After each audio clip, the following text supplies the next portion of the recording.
তো হঠাৎ কোথা থেকে কারা এসে পুলিশের উপর ঢিল ছুড়া বা অ্যাটাক দেওয়া শুরু করে। গায়ে 2 রাউন্ড গুলি লাগে।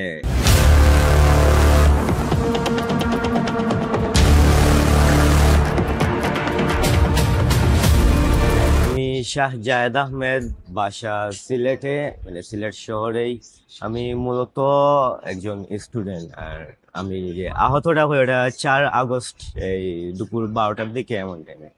তখন মূলত আন্দোলন চলাকালে যখন পুলিশ আর ছাত্রদের মধ্যে যখন সংঘর্ষ হয়, তখন এক জায়গা একটা ছিপার মতো একটা জায়গায় আমি ঢুকে যাই। তখন পিছন থেকে পুলিশ এসে আমার উপর শর্ট গান দিয়ে ফায়ার করে। তারপর এই আহত হওয়ার পর রাস্তা থেকে লোকজন তখন আমার সিলেটের যে সরকারি যে হাসপাতালটা, Sylhet MG Osmani medical college, ওইখানে নিয়ে যাওয়া হয়।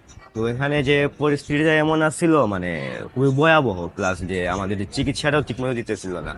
তো এর পরিমাণ এখান থেকে এক ধরনের পালিয়ে আমি যে একটা ভালো একটা প্রাইভেট হসপিটালে গিয়ে মনে করেন বাকি চিকিৎসাটা ওইখান থেকে করি। তারপর এখানে মোটামুটি 7 দিনের মতো ভর্তি ছিলাম এই ইবনে সিনা হসপিটালে। পর ওইখান থেকে আমার 7 দিন পর রিলিজ দিয়ে দেয়। তারপর মনে করেন আমি ঢাকায় সিএমএইচ বা এই যে পঙ্গু, এখানে এই পঙ্গুতে আছি প্রায় 1-1.5 মাসের মতো। এটাকে সিএমএইচ এর চিকিৎসা নিয়েছিলাম। এখানে যে আন্দোলন চলছিল তখন তো মিছিল, তো আমি ওখানে গিয়েছিলাম আন্দোলনে সকাল 11টার দিকে। এখন 11টার দিকে এখানে আন্দোলন চলাকালে প্রায় 1.5 ঘন্টার মধ্যে সবকিছু নিরাপদ আসলো, পুলিশও পাশে আসলে কিন্তু পুলিশ কিছু করতেছিল না। তো হঠাৎ কোথা থেকে কারা এসে পুলিশের উপর ঢিল ছুড়া বা অ্যাটাক দেওয়া শুরু করে। তা মূলত আমরা ভাবছিলাম যে ছাত্রলীগের পোলাপান হবে, তারা হয়তো পুলিশে উস্কে দিচ্ছে, এরপর থেকে পুলিশ গুলাগুলি শুরু করে।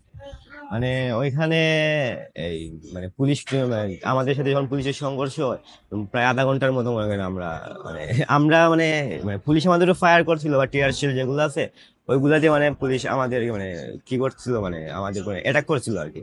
আমরা ইট ডিল ওইগুলা দিয়ে মনে করেন আমরা চাইছিলাম যে সব নিয়ন্ত্রণে রাখতে, আমরা যাতে না পালিয়ে না যেতে পারি। কিন্তু ওই সময় মনে করেন যে সবাই না আস্তে আস্তে ওই জায়গা থেকে সরে গিয়ে অন্য জায়গায় চলে যেত। তখন ওই যেখানে শুরুতে যেখানে ছিল আমি আহত হই, ওইখানে লোকজন কমে গেছিল। কিন্তু যে সবাই চলে যেতেছিল এটা আমি বুঝতেছিলাম না। আমি ভাবছিলাম হয়তো সবাই আছে, কিন্তু সবাই পিছন দিকে সরে গেছে।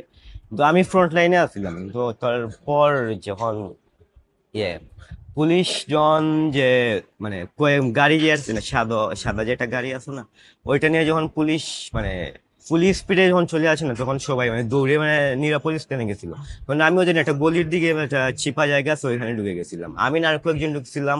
তারপর ওইখান থেকে ঘুরে এই পুলিশ গাড়ি থেকে নেমে দুই তিনটা পুলিশ আছে, তারা পিছন দিয়ে ওই গলি দিয়ে আমাদের পিছন পিছন ঢুকে গিয়ে মনে করেন এলো পাত্রে ফায়ার করা শুরু করে। তখন মনে করেন আমার গায়ে 2 রাউন্ড গুলি লাগে। একে প্রায় 100-র মতো স্প্রিন্টার আছে, মাথায়ও এরকম প্রায় এক হাতে 1 রাউন্ড, মাথায় 1 রাউন্ড, এরকমই গুলি লাগছিল আর কি।